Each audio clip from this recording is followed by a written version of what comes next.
the show before Christmas. No guests, no script, just cookies and conversation. Let's talk on Steve Brown, etc. He's an old white guy, an author, broadcaster, and seminary professor who's sick of religion. And he's brought friends. Please welcome Steve Brown, etc. Welcome. We're glad you're here. You always have a seat at our table. And I'm Steve, and in case you were wondering, my pronouns are old, white, and guy. I also look like Santa Claus, and I'm a Scrooge, which confuses my grandchildren. But this is our Christmas show, and we're so glad you're here, and I hope this adds to your Christmas and makes it, if you're a Scrooge, less of a problem. And if you're like everybody else in the universe, that this will add to the joy and the happiness and the thanksgiving for Christmas and all. Matthew Porter, our executive producer, is here. Matthew would like to remind you that cookie-scented candles are of the devil. They really are. I'll tell you, we've been eating Cathy's cookies, and if you had to smell them all the time, you can't eat wax. I agree with you, Matthew. Thank you. It's of the devil. And our producer, Jinx, is in his little glass booth. Jinx is glad to say goodbye to 2021, the year when waiting for your ship to come in stop being a metaphor. And let me give you some insight. I try to do what our producer says to do. He got this crazy idea. He was smoking something or drinking something. Allegedly. That he was going to try to get me to put on a Grinch mask. So he went out and bought one, plus the gloves that go with it and the Santa hat that goes with it. And I told him, don't waste your money. It's going to be cold and a hot place when I put that thing on. And so last night I thought I'd show my wife what Jinx had done unto me. And I tried to put the mask on and it wouldn't fit. That was a God wink. God said, I didn't want you to wear it either. But so Jinx won't know that, that his money was wasted. I did bring the Grinch along with me. Go to and YouTube. You will notice that off my shoulder, he's sitting there watching and listening and complaining and cussing and spitting. He definitely looks you're going to have to, everybody else looks Christmas. I got the Grinch with me. If you give him, you have a it was response worth to every that, penny. What? That was worth every penny. Especially the look on his face. Y'all see the look on his face right now? That's great. It's more like he's a big game hunter, and that's a trophy. If you give him bag this out in Whoville. Some people hang deer on their walls. That's right. I have a Grinch. If you give him a I just cookie, wanted you to know that I came about as far as I was going to come. Let's see if I can get a better picture. That's about it. Secretly wearing the gloves too. You can. Our video director, John Myers, is here. Some people light up a room. John lights up a whole neighborhood. And if you haven't been around to hear us kid John about that, he absolutely has the most amazing light demonstration of his house that you've ever seen. And as I've said on previous occasions, he lives in a gated community, so nobody can see it. But it's there, and we're going to try to go over tonight, my wife and I, and sit at the gate until one of the residents goes through, and I'm going to sneak through so we can see the amazing light demonstration that John puts on every year. Dr. George Bingham is the president of Key Life, and George's reading of Dickens' A Christmas Carol, Marley's ghost says his biggest regret was never giving a tax-deductible end-of-the-year contribution to Key Life. It's the updated version. That's right. Right. By the way, there's no bail money in the budget if you get busted for sneaking past the gate at John's house. That's right. Well, you would come, though, and visit me and start a prison ministry. Yeah, I'd take up a personal collection. And I have some leftover cookies here that we could sneak a file in. No, you're not. You're not going to have any leftover. And speaking of cookies, Cathy Wyatt is the soft, feminine side of the program. She also baked us all great cookies, which we are, even as I speak, consuming with great joy. One of the truly wonderful perks of working for Key Life is Cathy for a lot of reasons, but even if she were awful and not as gifted as she is, as long as she can bake, she can stay.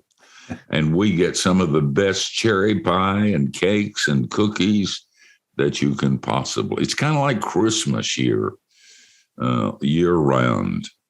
Well, I need a little roll call of on these particular ones, because this was the first time try on the ones with the cranberry and the white chocolate chips. So should these be a repeat offender, or should we throw them in the trash? These the ones. Well, I gave one to the Grinch, and he said he wasn't big on cookies nor Christmas, but that was pretty good. So, I don't know that. I got What? What, George? I'm digging them. I got one with no cranberries in it. Can I just eat this one and get another one? No, you try one with the cranberry in it. That's what I want to know about. Oh, how did you get one with no? Oh, you did. Okay. Yeah. Line intervention. guys, what we're going to do today is we're going to laugh some and talk about Christmas memories, and then toward the end of the program, we're going to do something religious, like I'm going to read the Christmas story from Luke, probably. I do that almost every year, and both in this program and the regular teaching program, Key Life, on Christmas, stop and read the Christmas stories. The one place where I don't get criticism in letters. It's hard to critique the Word of God, and if I can just read it without comment, people like that sort of thing because it really is what Christmas is all about. What's your best and worst memory about Christmas? Now, I know that none of you will admit having worst memories at Christmas because Christmas is warm and fuzzy and fun and Santa and angels and babies. I mean, what's to have a bad memory about? But I suspect that all of us have a memory that isn't so pleasant. And then once we talk about that, we'll come back and we'll talk about our best memories of Christmas. Matthew, what's your worst memory? Oh, man. I wrote these questions. I should have been ready. I'll tell you, I'm not big overall. Any Christmas where it's like 85 degrees here in Florida, not a fan. It's like I'm not expecting to build a snowman or to go ice skating on the pond. But I mean, maybe under 70 degrees, maybe would God smile upon us enough that we could a breeze. Could you, just anything, but I just checked out the forecast and it's like, I know, right?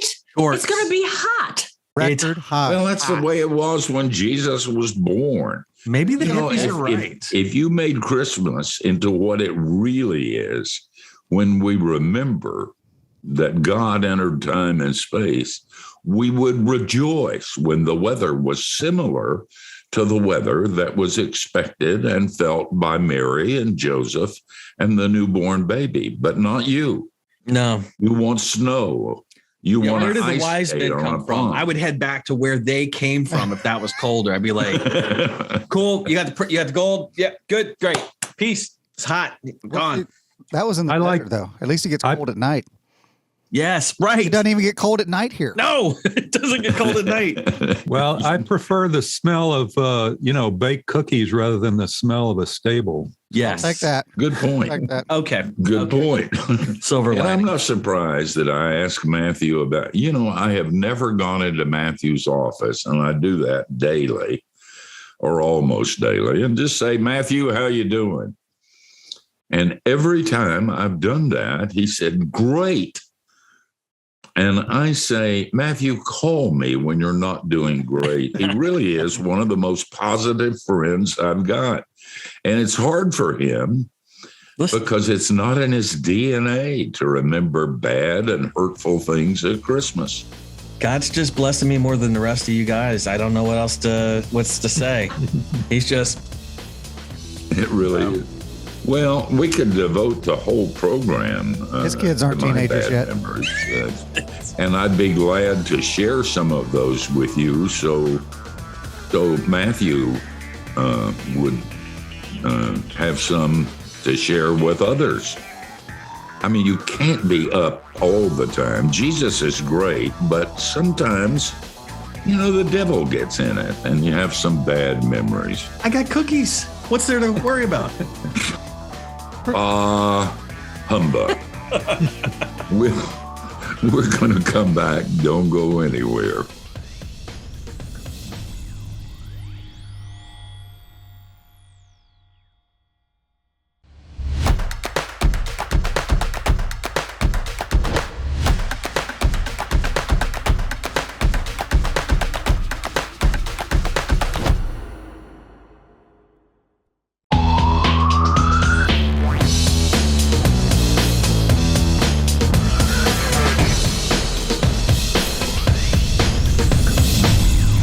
Hey, welcome back to our annual Christmas. By the way, Merry Christmas. We hope that you guys are going to have a great Christmas, or if you're seeing this later, that you had a great Christmas. I keep talking about John Mayer's lights, which we're going to see this evening. He has an amazing, when you're a technical guy like John, I mean, you don't just put up a Christmas tree. That would be blasphemy. You spend weeks decorating the front of your house with dancing people and lights galore. And not only that, you put it to music. And you can turn to an FM station out in front of his house and look at the lights. And John told me you can't do it while we're doing this in time. But he said in post-production, he's going to let you see some of those lights. And trust me, you will be amazed. We were talking about bad Christmas memories. I guess one of the reasons, and I'm really not as bad as everybody thinks I am, I like my favorite day of the year is Christmas Eve. I love the Christmas Eve service. If you haven't gotten the present you were supposed to get for the person for whom you were supposed to get it, it's too late. If you didn't send the Christmas card to the person to whom you should have sent the Christmas card, it's too late. So you say, what the hey, you relax and you remember that Jesus has come. And I love Christmas Eve. And there are moments during the Christmas season that I love too. So I sound like I'm alive. But part of dealing with Christmas better for me now is that I'm no longer a pastor. I did that for years. And at Christmas, because I love the people in my congregations. And I cried when they cried and laughed when they laughed. And there were always people in the congregation who during the year had lost a loved one. And that meant that Christmas was not going to be happy. It was going to be sad. And that made me sad. And then people who have problem with depression are a lot more depressed at Christmas than at any other time. And also at Christmas, people who have nothing feel that loss more than they do in June when they have nothing. They look at others who have so much, and there's a sense of sadness there too. And Christians try to make up for that, and we do a good job with compassion, with food and toys and Christmas trees to those who simply can't afford those things. But still, there's that problem. And then as a pastor, your counseling load triples. As a pastor, you're speaking at 10,000 different places, and you're trying to say what everybody said for 2,000 years over and over again, and say it in a way that the Christmas material is the hardest of the year for a pastor, just to say something that will cause people to listen and think. So I did a lot of bah humbugs when I was a pastor, and I find that I'm doing less of those now. George, you got some really bad memories. You might want to confess some sins that you committed at Christmas. We're all in a good mood with the cookies, and we'll forgive you. Yeah. I was just thinking when you said, say something different from what has been said for the past 2,000 years. And I was trying to think, with maybe somebody like Martin Luther. I mean, he only had to beat, 1,500 years, not 2,000 in terms of, but I can imagine him, getting frustrated, preparing for it and whatever. And just, what the heck, let's go have a beer, which is not really an option for you. So no, it's not. I don't, no real specific tragic Christmas. One of the general frustrations, I guess, along the line, but what you were saying, but a little more personal, perhaps, is just that sense of. It's like there's this big weight of obligation to get, the right gifts for everybody on the right time and have the right gatherings and all that. And it seems like our society kind of multiplies that with things like Facebook and Twitter and all that kind of stuff. And you get that, what is it? The FOMO, fear of missing out. And you have this sense of, I don't want to miss that event. I don't want to miss this opportunity to have a, gathering with the family or do this or whatever. And it's great when you actually pull those things off. I mean, and especially if you don't have to worry about getting pictures of it, because that seems like one of the worst senses of obligation is it's not just to be there and participate and, and see people and whatever. It's that you have to have pictures of it. So many. And in fact, it gets to the point where, and I think this is a great business opportunity for people.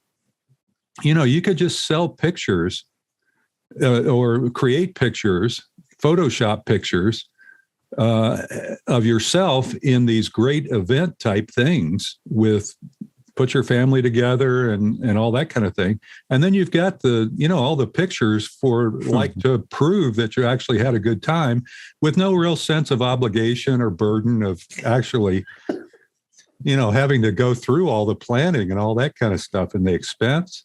I would like to be an early I investor. I thought I was a Scrooge, but I think you're a lot bigger one than I am.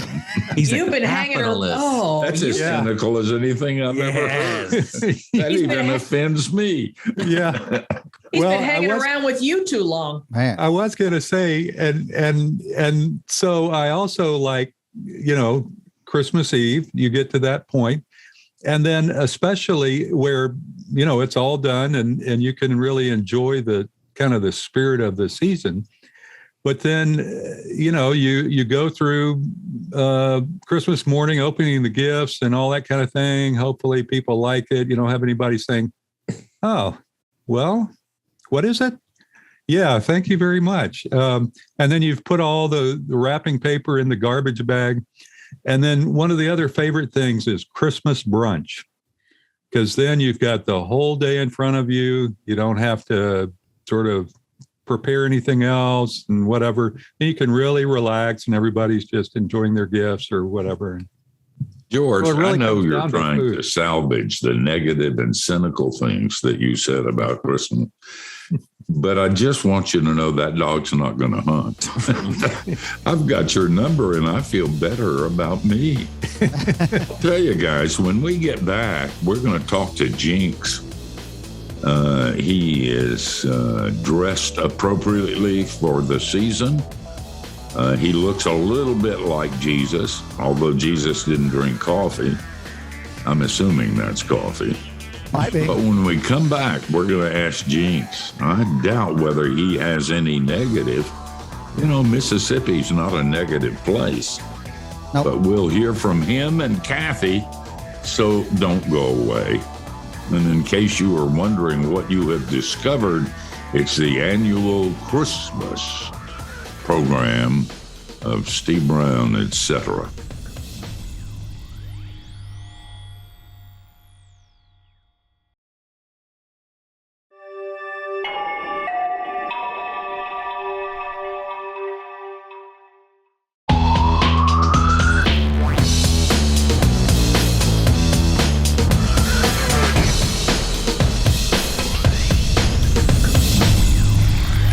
We're glad you're here. This is our annual Christmas program. When we don't have guests, we just talk about Christmas and things having to do with Christmas. I ask for people to share their negatives about Christmas because I'm an old Scrooge and I want to make sure that somebody understands. But John Myers suggested during the break that this thing was going down the tubes because it was nothing but negative. And so we got to say something positive about Christmas. And the one positive that we never forget is that it really happened, that God really entered time and space, that love, to use the words of the song, came down at Christmas. And it really did. Jinx, Yes. Tell us a negative and then tell us some positive things about Christmas. Okay, so I can't eat my cookie right now. Yes. Okay, That's the negative. yeah. That's no.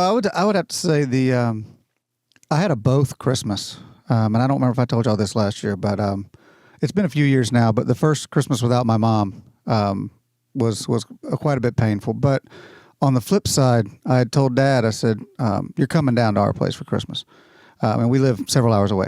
So he came down and spent Christmas with us, and it was a magical time. I mean, there was definitely some times where we all stopped and reflected and let it hurt a little bit. But then there was a lot of joyous times, and there's been a lot of joyous times since that are different. I mean, we wouldn't have them if Mom were still here, but you know, but it doesn't mean that it's all bad. We've had a lot of joyous occasions, and we know where Mom is, so we'll see her soon. So you get the loss of Chris. By the way, we really like your dad. He was on with us one program, and it was a fun program. And all right, that's good. Cathy, what about you? Positive and negative. I think I agree with what Jinx said. And I think everybody has that at some point in their life. You know, you lose somebody and then you hit one of those firsts, you know, the first Christmas and et cetera. And it just is what it is. And it's, you know, people talk about the new normal and that's what that is. You know, some of us just heard yesterday that we have lost a longtime friend and very recently, yesterday. And, you know, his family is going to be experiencing that in just a matter of this program will air on Christmas. So they'll be experiencing that. And it's just not something that you want anybody to have to deal with, but it's just part of life, which sometimes is just not a lot of fun. As far as good stuff, I really was very fortunate as a kid, even though I grew up just with my mother and I had no siblings.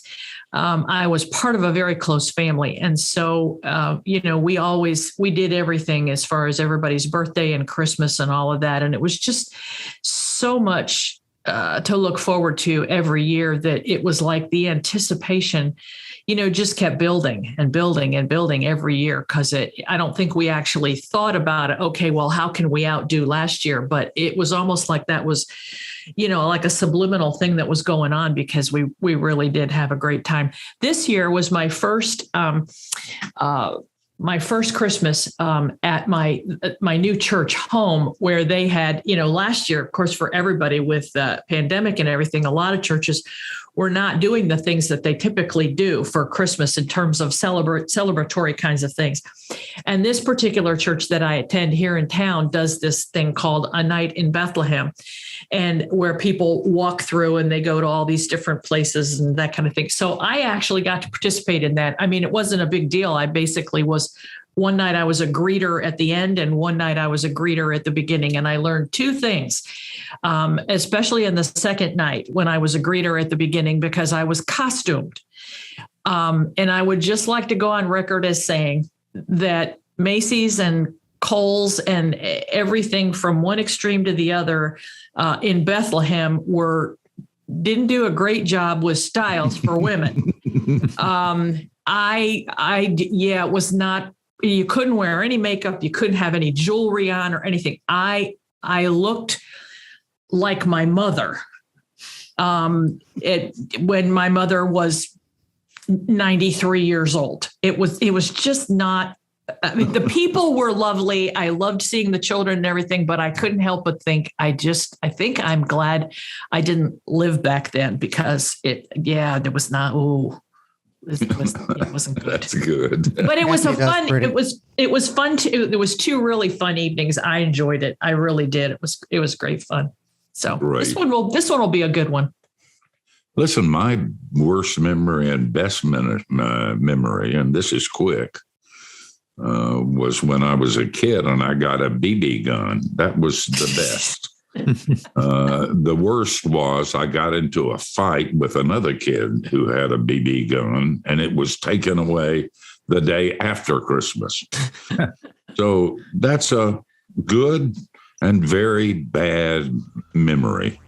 And on her deathbed, I asked my mother what she did with that BB gun, because I think I've told you all this is true. And I said, Mom, what did you do with that BB gun you took away from me so many years ago?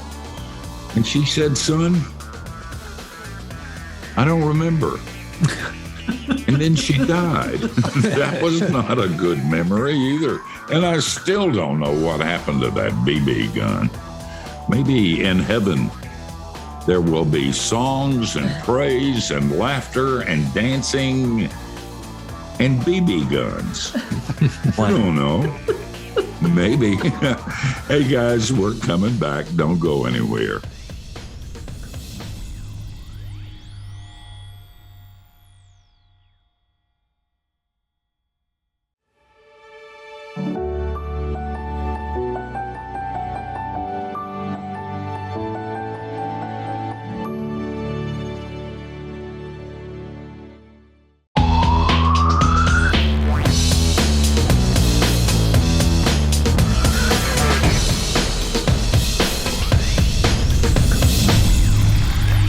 Hey, we're glad you're with us during this Christmas program. We've been talking about Christmas, the good and the bad.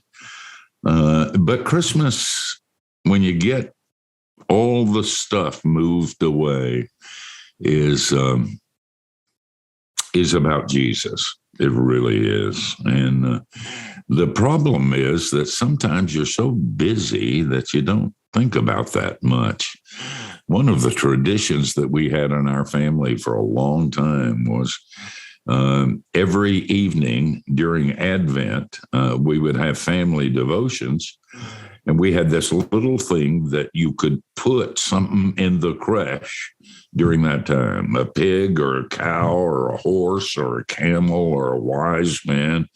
And we did that over and over again. And on Christmas Eve, Jesus was put in that. And our girls still to this day remember those times as a soft and wonderful time. Christmas is that. And I don't begrudge the vendors who sell their stuff. They got to make a living. And if they don't cut it at Christmas, they don't get it. And so I'm not upset with the commercialism or even the secular music. But I do know that at the heart of all of it, and every Christian knows this, there's something really that happened. Why don't you guys talk about that part of Christmas and how that's been a part of who you are? I'm assuming that none of you were born Christians. So did Christmas change when Jesus found you? Matthew? Well, I got to know Jesus when I was 8, so I didn't have a lot of, I wasn't shooting up or getting drunk too much, so it was not that dramatic of a conversion. But yes, for sure, the holiday evolves as you get older, as you start to own your faith more, as you start to get little kids, and it's a really special time, and it's a challenge though to extricate the good news from the stuff that you get, and you don't want to squash that because that's a fun little part of it. But it's always a new challenge of how to celebrate that, enjoy that, but also impart that story. And it's not just a nice story. It's just this invasion. And I love it. I love that it's such an audacious invasion of the enemy's territory. And it's like, it's so on this war, things are about to change. But I like your idea. I go back to your idea all the time, Steve, of let's take Jesus out of Christmas and then we'll have like real Christmas. It's just Jesus over here. And you guys want to have a big party with cookies and it's all presents and everything. That's over here. We'll just make them two different events. But don't forget. Yeah. Yes. Jinx, you had something to say. Well, I too was born a Christian. Were you really? Yeah. So you were born this way? I was born. That's correct. No, your birthday's Christmas, right? No. I grew up, in the church as well, and actually came to Christ 8 or 9, like Matt, and it didn't change that much back then because I'd been taught all this stuff. But what as I've gotten older and had kids, the reflection on Jesus is much more prevalent. And one of the things I'm learning is like you say, that Christmas Eve service, when it's done, Jesus creeps in, he says, all that stuff you screwed up this year, I'm coming to fix it next year. And I'm not even ordained, and that's pretty profound. So write that down. So it just becomes more real. It's not that the stories any more believable. You just, as you get older, it seems that you see his working in you and his working in the world, and his rebirth that he gives us every year when we do these Christmas celebrations. I feel it usually at least into March before I go back to worrying about the world ending until Thanksgiving. But it definitely becoming a parent changed everything too. Yeah, George. It'd be nice if Christmas were not at the end of the year, because there's that's when you have to do all the books and everything. Yeah, right? You could relax a little more. No, I also kind of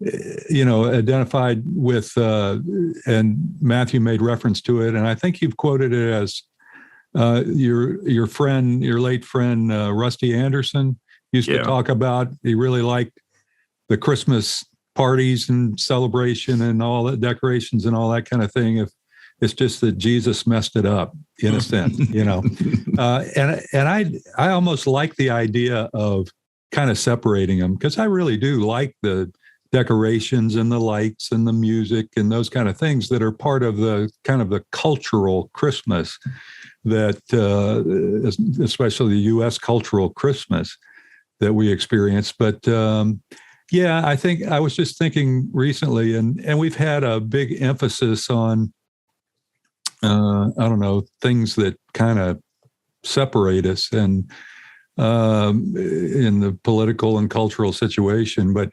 there was a question that came up about, what Jesus's ethnicity was.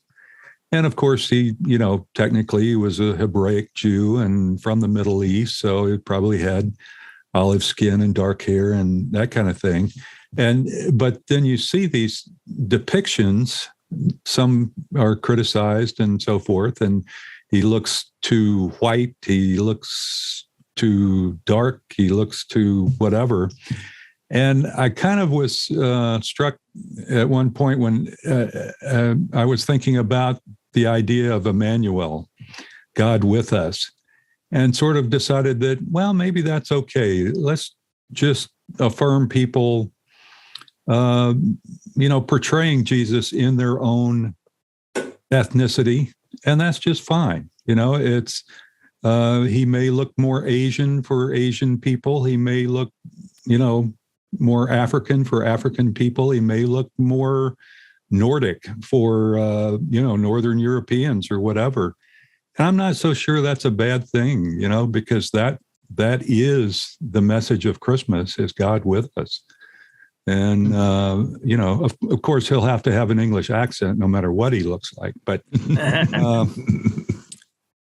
anyway, I was just struck with, especially with the idea of God with us.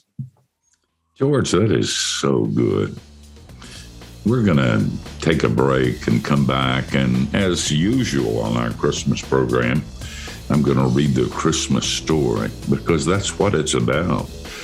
When you sit around and you enjoy all the things that go with Christmas, stop and have a wow moment. This is a wonderful story, but the thing that's the most wonderful about it is that it really happened. So there ought to be at Christmas moments of wow. I almost forgot. Jesus has come, and he loves me, and he always will. And there isn't anything I can do to stop that.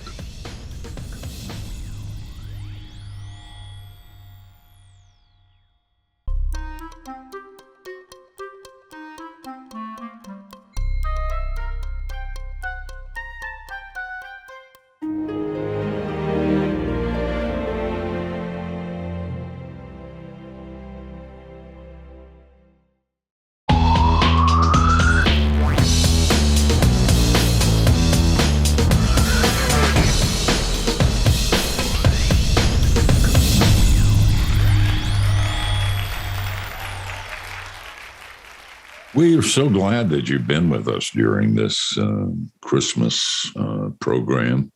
It's been fun to talk about things, but it's our practice each year to, at the end of the program, to see what this was really about. And so I'm going to read from the Gospel of Luke, the 2nd chapter, and the first 20 verses of that chapter, which is an appropriate way to end a Christmas program.